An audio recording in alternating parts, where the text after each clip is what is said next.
respond, and his opponent will have 1 minute to rebut.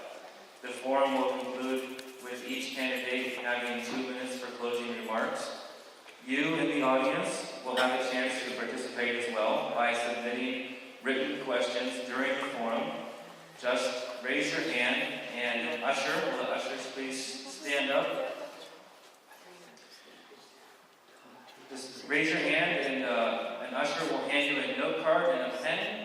And write your question down and return it to the usher, and the ushers will give me the questions during the forum.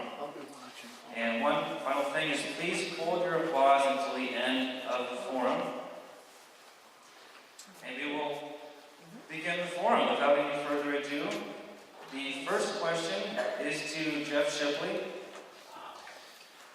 A raise in the state minimum wage to $10.10 per hour would take 18,000 families off welfare and reduce the state budget. What are your views on increasing the state minimum wage? Thank you, Andy, for the question, and thank you all for being here tonight and caring enough about our community to engage in this dialogue.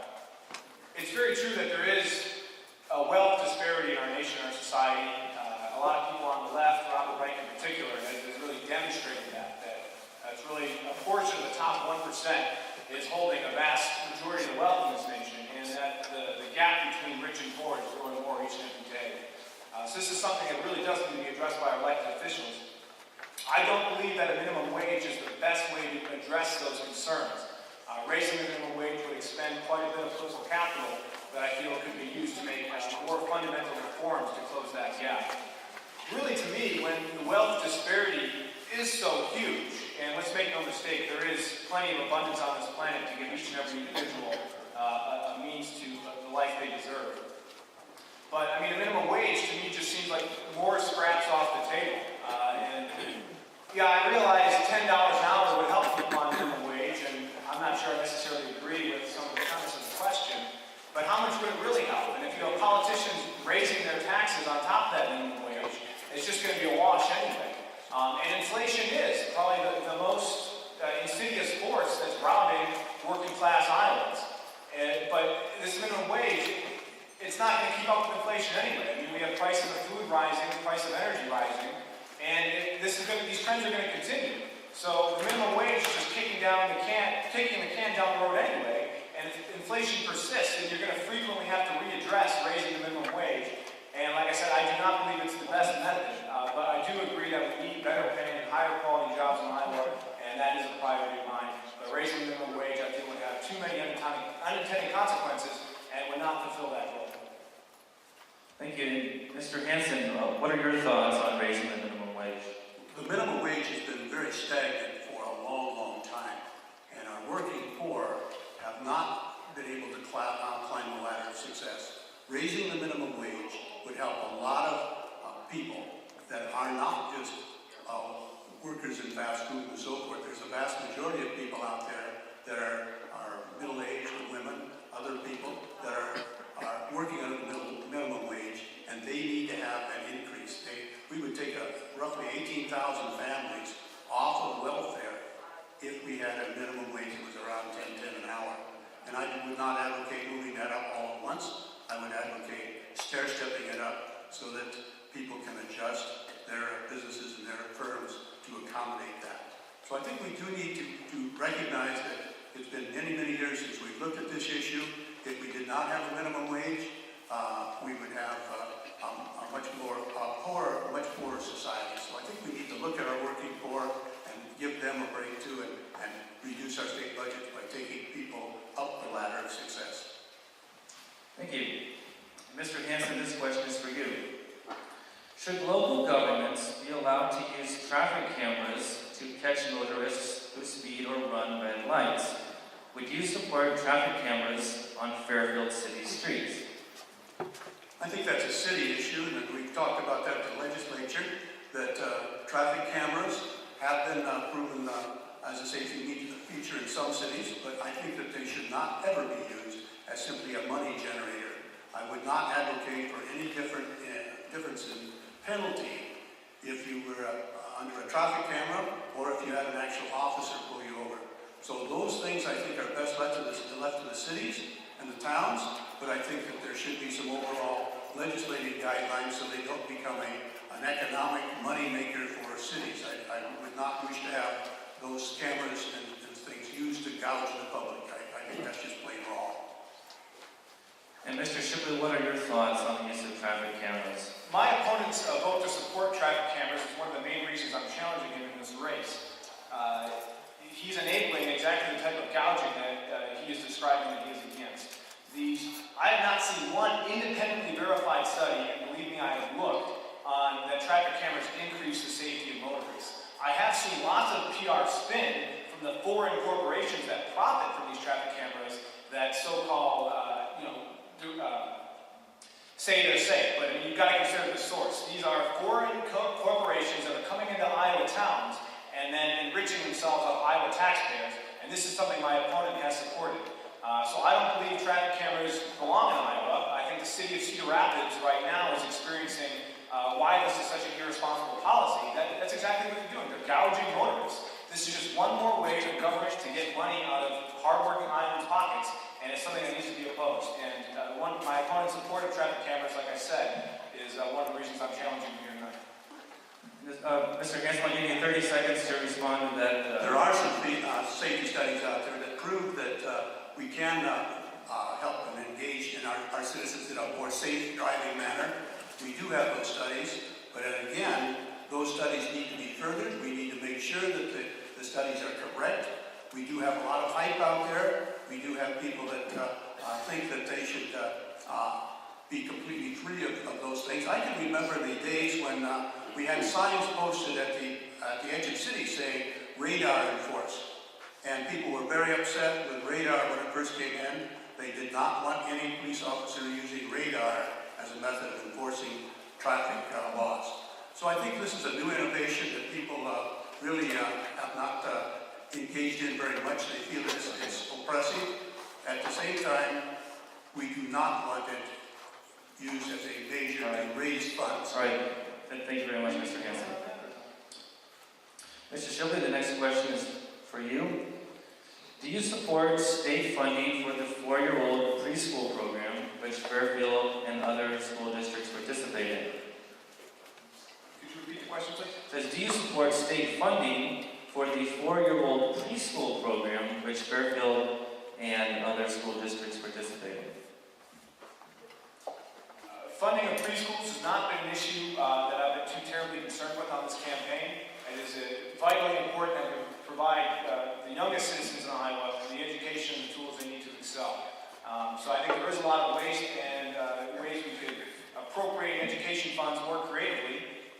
But what I was most concerned about in the preschool funding was that they were going forward with this funding when the state finances were not secure. And I know that was one of the issues that was so-called controversial on that. But adjusting the state funding of preschool has not been a focus of mine. It's not something I've been talking about on the campaign trail. So I'm in favor of that as it currently stands. And Mr. Hanson, what are your thoughts on preschool? Quality preschool education is critical to our ability to maintain our competitive education with the rest of the world. The rest of the world is looking at very high-level preschool education and using some of their best teachers and training some of the best people to provide that education. We are in a worldwide competition for the marketplace. We dare not let our education slip. We must be competitive, and we must help our children become competitive. Preschool money spent is one of the biggest bangs for your buck that you can do in education. We can have quality preschool. We can enable those students to enter school at a very high level of readiness. That carries on for many, many years. The studies that I've seen have been very, very supportive of preschool education.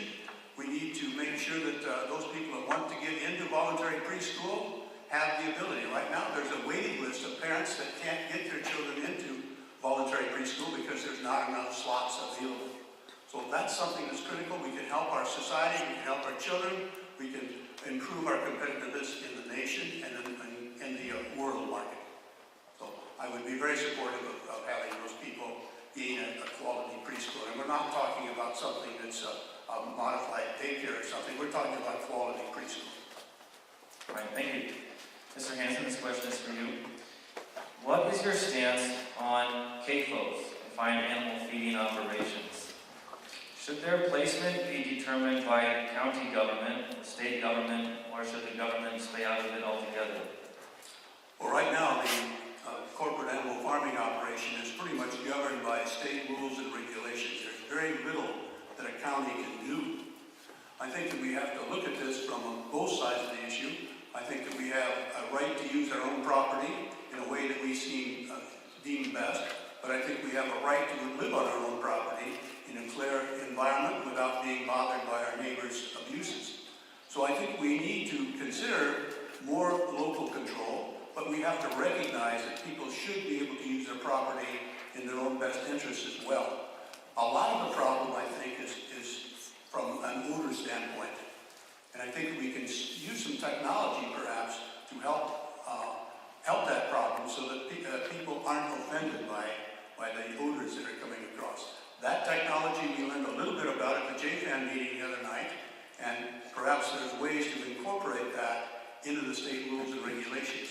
But I do think that we have to come up with a political decision, and that's not going to be something that is easy. It's going to have to be a compromise, and we need to move forward. We need to hear from all the players, all of the people that are interested in this problem. So it's moving forward slowly, but let's move it forward.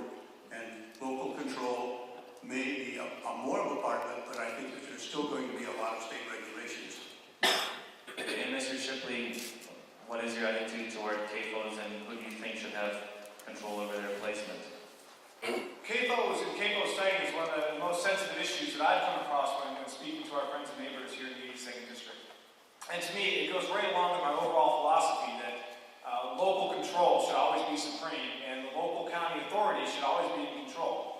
And it's kind of insulting when you have locally elected officials making decisions for the best interest of their county, only to be overridden by unelected state boards. So to me, that's something I'm very eager to fight for, as that is right in line with my overriding philosophy of local control, and specifically protecting the sanctity of the individual and private property rights, that if people are being damaged from CAFO pollution, they have every single right to redress and sue for damages in the court of law to alleviate the problem that way.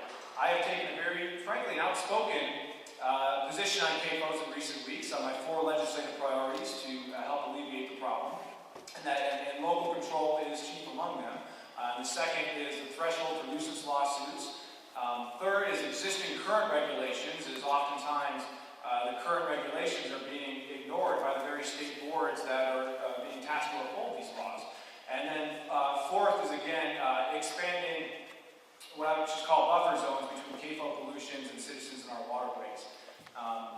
And this is an issue I think deserves some outspoken leadership, because the conversation I see in Des Moines has been lopsided, where the other side, speaking for the little guys, they don't have their voice heard against the corporate interests. And I think that's one of the reasons why the industrial agriculture operations have been, the industrial agriculture special interests have supported my opponent in this race, because he provides that business as usual attitude that allows this pollution to persist and continue to affect the lives of islands. And he's failed to provide the outspoken leadership that our community deserves on this issue. Mr. Hanson, I'll give you 30 seconds to respond to that. Thank you. I think that without well-written regulations, we would throw things into the court system, and simply the person with the most money that are able to hire the best attorneys would win. I think that we must have good regulations that are available for option for everybody to view, and so they can be clearly regulated. If we don't have those good regulations, the strong will simply take from the weak, and the money will simply take from the poor. Okay, Mr. Shipley, this question is for you. How would you pay for the repair of the state's aging infrastructure, such as its roads, bridges, railways, and barge facilities? Is a gas tax a possibility? Thank you again very much for the question, Andy. This is one of the hottest issues that's been in the Iowa legislature, is raising the gasoline tax. And over the last few years, several very powerful special interest groups have been scheming to raise the tax on gasoline by over almost 50%. And to me, it's clear that this proposed increase is not necessary and would only benefit the special interest groups. And as a regressive tax, it would cause undue harm on Iowans with low and fixed incomes. This has been something I've been very vocal about. I am the candidate that will always fight against tax increases and will advocate for lower taxes. My opponent has taken the opposite position. He's been vocally supportive of raising this tax, and that's why I suspect he's been endorsed by the special interests in this race. It's true our rural infrastructure is dismal, and I wish the current legislature would take responsibility for allowing our infrastructure to be neglected for so long. First, I think there's several solutions to this problem. Raising taxes is not one of them. There is acknowledged waste in the Department of Transportation, first of all. And without addressing this waste, it's an insult to taxpayers to talk about raising taxes. Second, I believe Iowans deserve to see a complete road use analysis to make sure that these roads are worth the continued investment.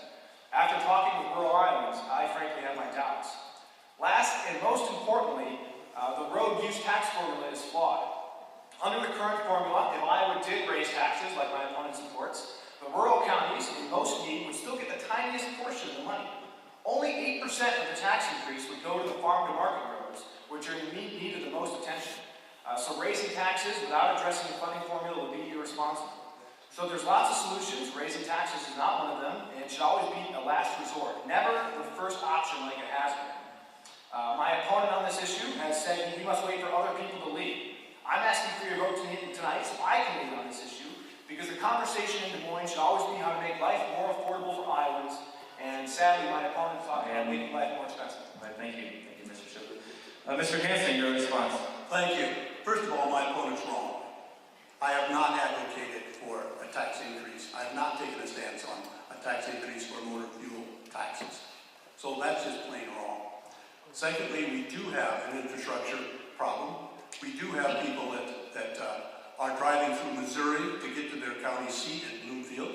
We do have bridges that are out, bridges that 18 of them in Davis County alone that cannot be used for buses, cannot be used for ambulances, cannot be used for fire trucks. We do have a need, and how we solve this need needs to be readdressed, because a simple gas tax is not going to work. I've been on record as saying that.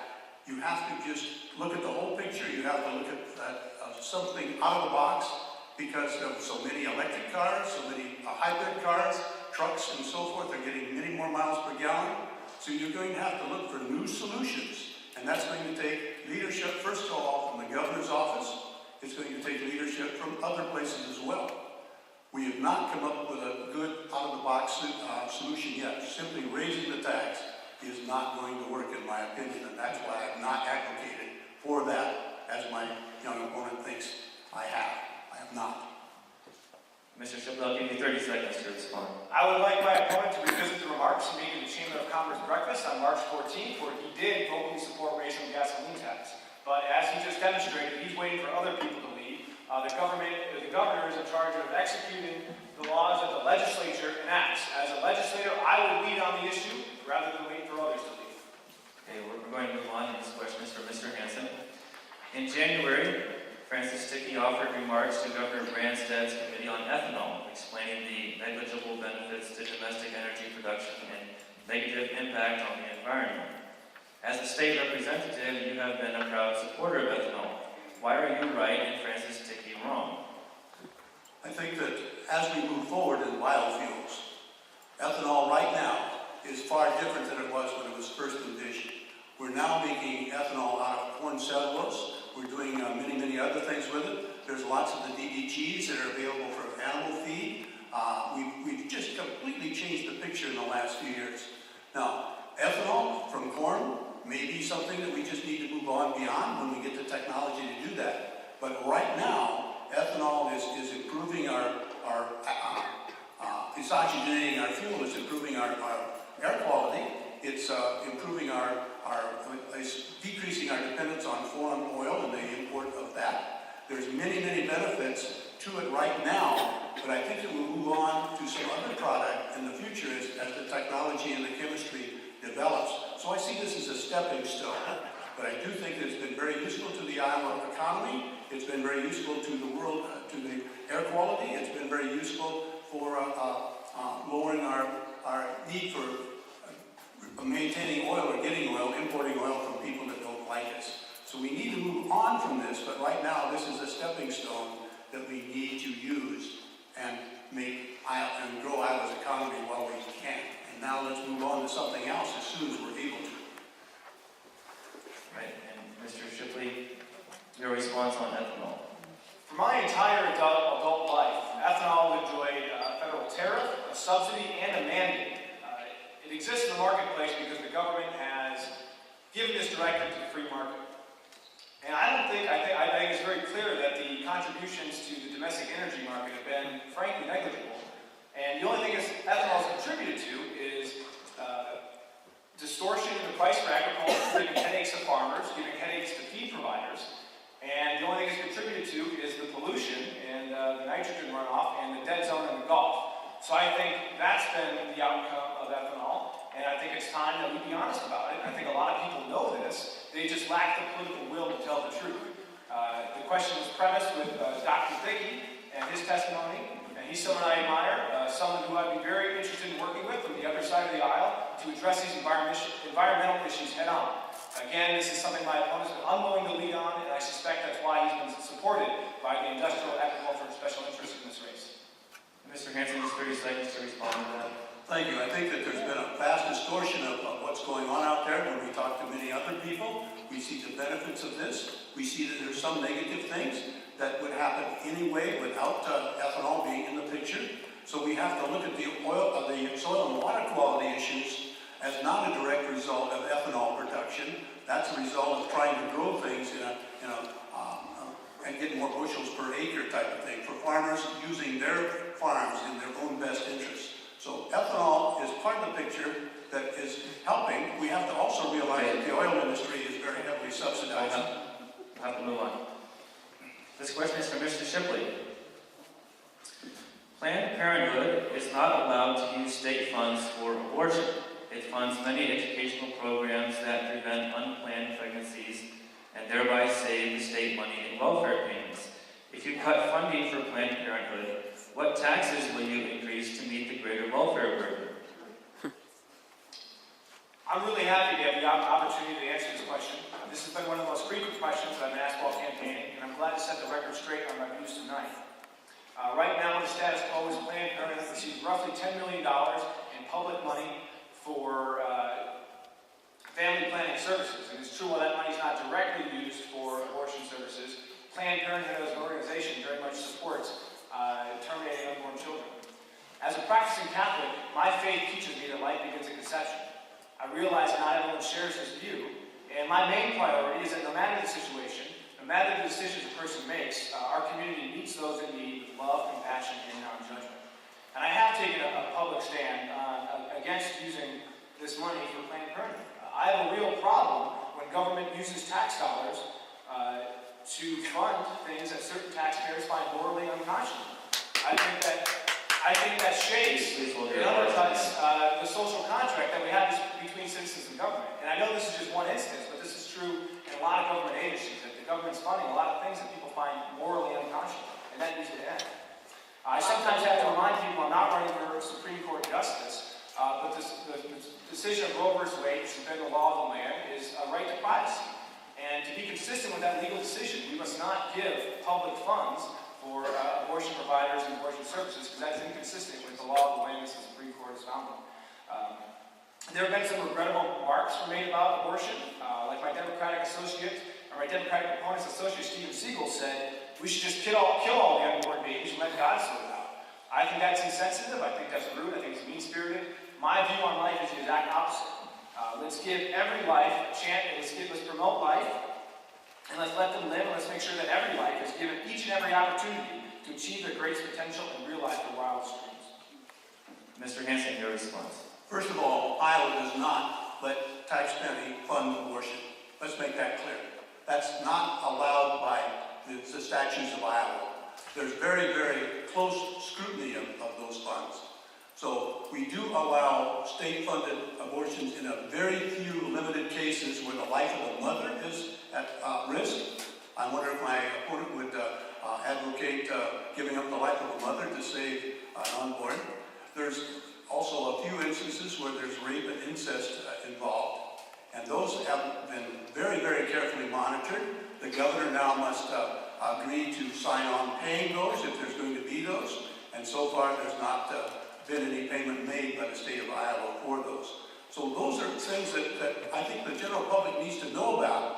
I'm not willing to have government step in and decide what happens between a woman and her doctor and her faith. I think that if you go certain routes, you would limit a lot of more common kinds of contraception. So I'm not willing to do that because I trust women to make the decisions that are best for them and their families with their doctors and their faith. Mr. Hanson, this question is for you. The state of Iowa has a large surplus right now. Are Iowa taxpayers overtaxed, and what should be done with the surplus? Iowa has about a $1.3 billion cash and reserve rainy day fund.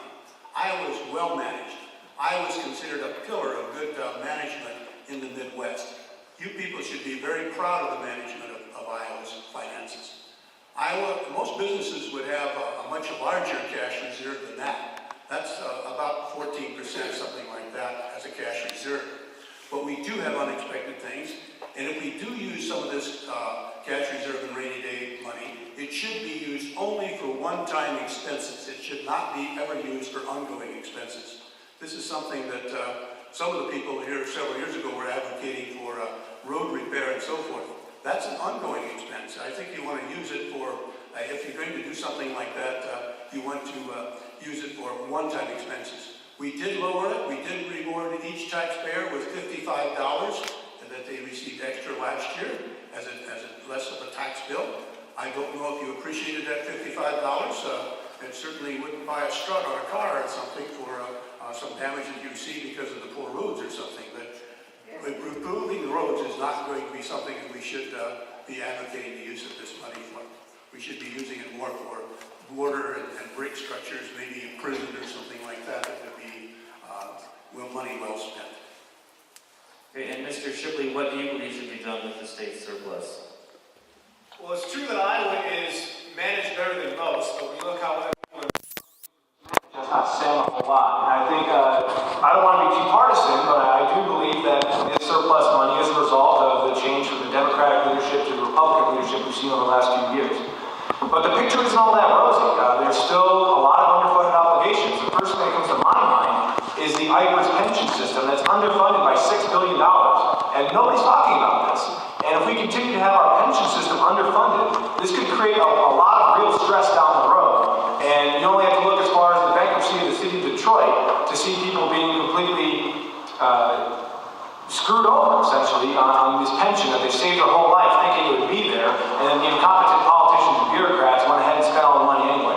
So one of my main priorities is making sure IBRS is fully funded. I think the taxpayers deserve a pension system to be 100% funded with no gaps. So a good use for this money would either be returning it to the taxpayer, because their money to begin with, or making sure all our public obligations are fully funded 100%. Okay, thank you. This question is for Mr. Shipley. Do you support Iowa's ag-gag law, which prevents a person from videotaping in an animal facility without the owner's permission? Do you believe such a law shields animal confinements from public scrutiny? Yes, I believe that it does. I would not have supported that bill. I think a picture is worth 1,000 words. I think the more connection we can make between individuals and the food they're eating, the better off we'll all be. And I think that information deserves to be out there in the public. So we need to have a level playing field, and we need to have individuals access that information.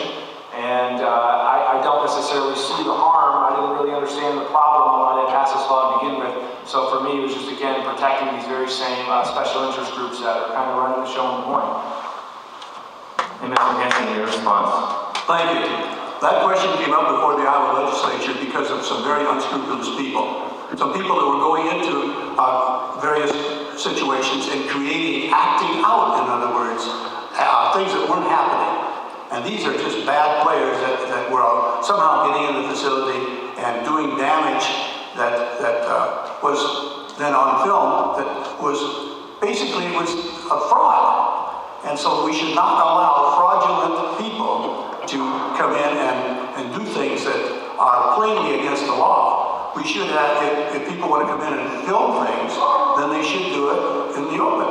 They shouldn't be doing it clandestinely on private property.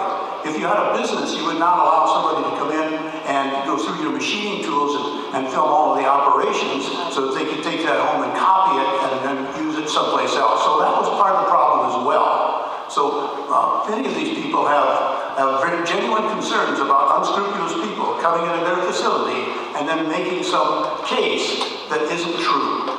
And that was a very widespread concern among the people that were, and most of these people were Republicans voting for this bill that came through. We do not want fraud and deceit out there governing practices like this. We should have open and honest practices. We should have inspectors. We should have all of these things, but there should not be illegal activities happening. Thank you. Mr. Hanson, should Iowa follow the lead of Colorado and Washington by legalizing marijuana? Right now I voted for a cannabis oil bill. I supported that because I think that there's research and development going on that will help severely and profoundly epileptic people move forward and ease some of their pain and have fewer seizures. I think we need to look at the whole thing, and one of the problems that I see with marijuana is that it's now a Schedule I substance. They've got it even higher than opium and heroin. I think that, first of all, should change from Iowa and the federal government so that we can use better means of studying what medical benefits are. So I think we need to expand those studies so we can have, if we can find medical uses for marijuana, then let's certainly use it, but we have to reschedule it so it's easier to study and easier to get valid material on.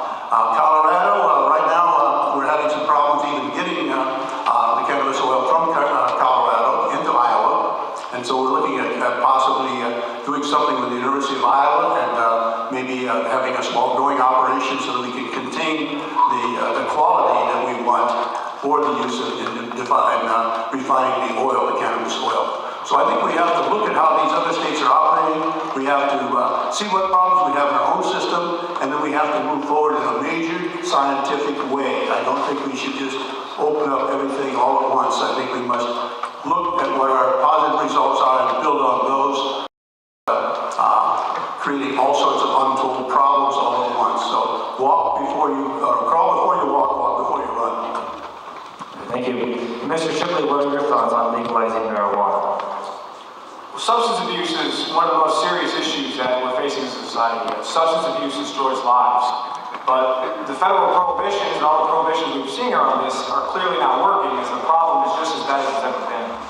And the cannabis oil bill that my opponent voted for was a tiny, tiny step in the right direction in acknowledging that there is medicinal use. But it was still very flawed in the right way in a lot of ways, and I was kind of upset that nobody, as a legislative leader, offered amendments to fix these flaws. And this is something I had the benefit of speaking with the Speaker of the House directly, and was able to personally tell him how disappointed I was in his leadership. So right now, it is acknowledged that in Iowa code that this cannabis oil can have medicinal benefits, but what we're doing to the patients is frankly somewhat untenable, because it says you're allowed to possess it in Iowa, but it cannot be created in Iowa. So the expectation is for the patient to travel to a neighboring state, however long that might take, and then bring it back to Iowa with them. And they have to do this every 6 months. The problem with that is you're asking these patients to break the law. If you go to Illinois, for example, to get the medicine, it's against Illinois law to leave the state. And of course, crossing the federal interstate border with a Schedule I substance could open yourself up to federal prosecution. So in helping these patients, we directed them by law to break the law, which is very inconsistent. Again, I was saddened that no legislative leader made friendly amendments to improve the legislation. But overall, I think we do need to have an honest, mature discussion about substance abuse, because the current models are not working. And further, I think there are more medicinal applications. There was a case by a man suffering from angiosarcoma cancer, and he was put in jail for trying to treat his illness. So here was a man who took responsibility for his health, took his power in his own hands to treat his illness, and we threw him in jail. He should have been in jail. He should have been in a hospital being studied by doctors. All right, thank you.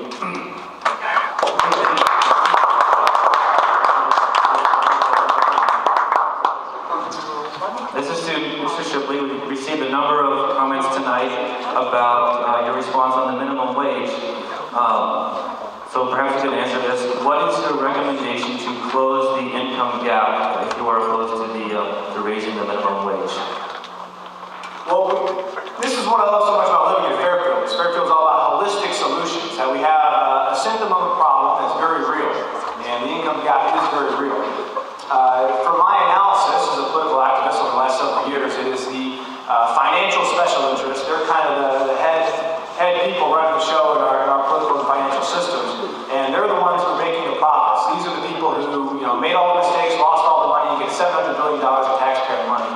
So I think we need more information and knowledge about our financial systems, and that's why I'm very excited that auditing the Federal Reserve passed the United States House of Representatives. This is something that is a very important issue that transcends both partisan lines.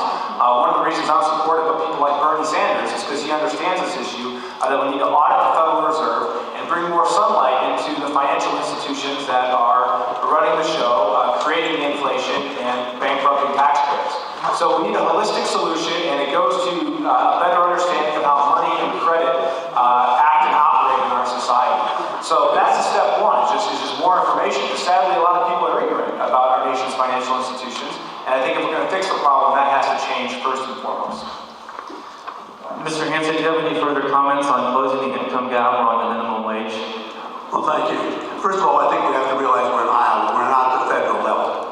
I think we have to deal with it as an Iowa issue. Raising the minimum wage by stair-stepping it up to $10.10 an hour would be very beneficial to many Iowans who have been on that $7.25 range for a long, long time. You cannot raise a family. You cannot have a decent apartment at that level. If you try to live on that, it's going to be very, very hard. I do have some people that contacted me that were part-time people, we're on minimum wage, and they were trying to work two jobs. Well, that's very difficult on family life. If we raise the minimum wage, I think we'll pull 18,000 families off of welfare. That's going to be a step in the right direction for helping families improve and helping our whole culture and society and family life in Iowa. The other issues are federal issues that we don't deal with in the state legislature. Those are federal issues that must be addressed at the federal level. Okay, thank you. And this will be the final question of the night before the closing remarks. Mr. Hanson, how do you think mandatory labeling of genetically engineered food would affect farming in Iowa?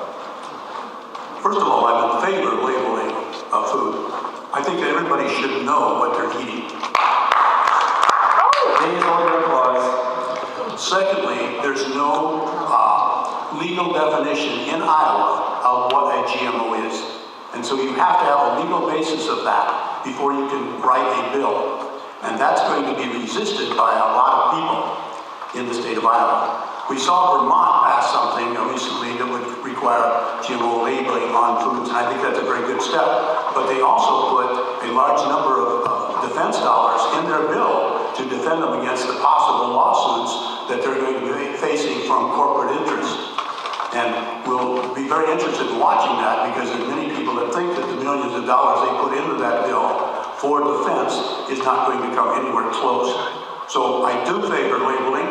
I think we first of all have to have a clear definition in Iowa law on what a GMO is, and then we can move forward from that and ask for labeling. But right now we don't even know what we be labeling because there's not a legal definition, and that's unfortunate in my opinion. And Mr. Shipley, how do you think that mandatory labeling of genetically engineered food would affect farming? Again, I want to promote food consciousness, which is just connecting individuals with the source of their food. I support labeling of food, whether you're going to have a product that says there's no GMO, or whether you're going to have a state mandate to say you're going to label and say there are GMO. My opponent's correct that there is no legal definition of a genetically modified organism. That's how it was back in 2009 when he was first elected. It's still that way in 2014. So to me, that indicates that the current legislative leadership isn't doing enough to tackle the issue. When I go down the grocery aisle at Hy-Vee or everybody's, I'm very much interested in knowing what is in my food. So it is a priority of government, and that these regulatory agencies are going to exist to inform the consumers. I would think that they should take their job seriously and do a good job and put a label on it. Okay, thank you. Each candidate will have 2 minutes for his closing remarks, and we will begin with Mr. Shipley. Well, I would like to thank the sponsors of tonight's forum, the Chamber of Commerce, the Fairfield Economic Development Association, and Mr. Hallman and the Fairfield Legend. I also want to thank each and every one of you for being in attendance tonight and being a part of this community and being concerned about the future and direction of our state and country and willing to take your vote seriously. This election is about what do we want for our community. Do we want to let stale, old ideas run Des Moines, or do we want fresh, new energy? I'm running to represent us in Des Moines because the conversation should always be about how to make life more affordable for Iowans. Financial stress is very real. It's something I see firsthand every day as a legal assistant. Sadly, status quo politicians are oblivious to the financial stress and make it worse with misguided policy. The choice is clear. I'm an independent, bold, outspoken advocate, challenging an incumbent that has been a rubber stamp for his partisan agenda. I yearn to make life more affordable. My opponent pretends that tax increases won't harm Iowans.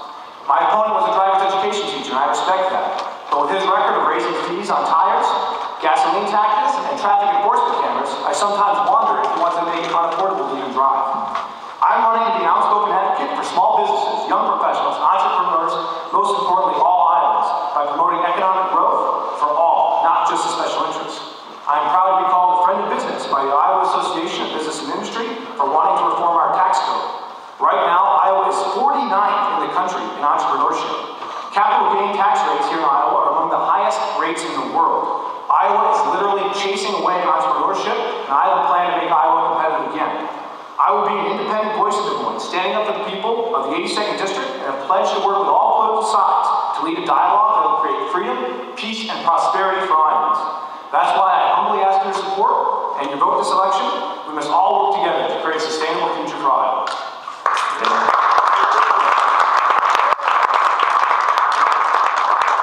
Thank you, Mr. Hanson, you have the last word. Well, thank you. I appreciate you coming here. I appreciate you hosting this. I think you have heard of the rest of the story. That was popular several years ago. I think my young opponent should have looked at the rest of the story.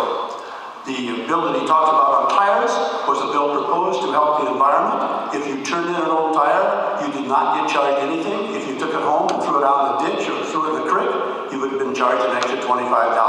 So that was an environmental impact, and that has never been, the rest of the story has never been told by my opponent. My politics are much like my driving. I think I should be a little to the right of the center line without being over the ditch or in the, on the shoulder. This is a very diverse district covering about 30,000 people.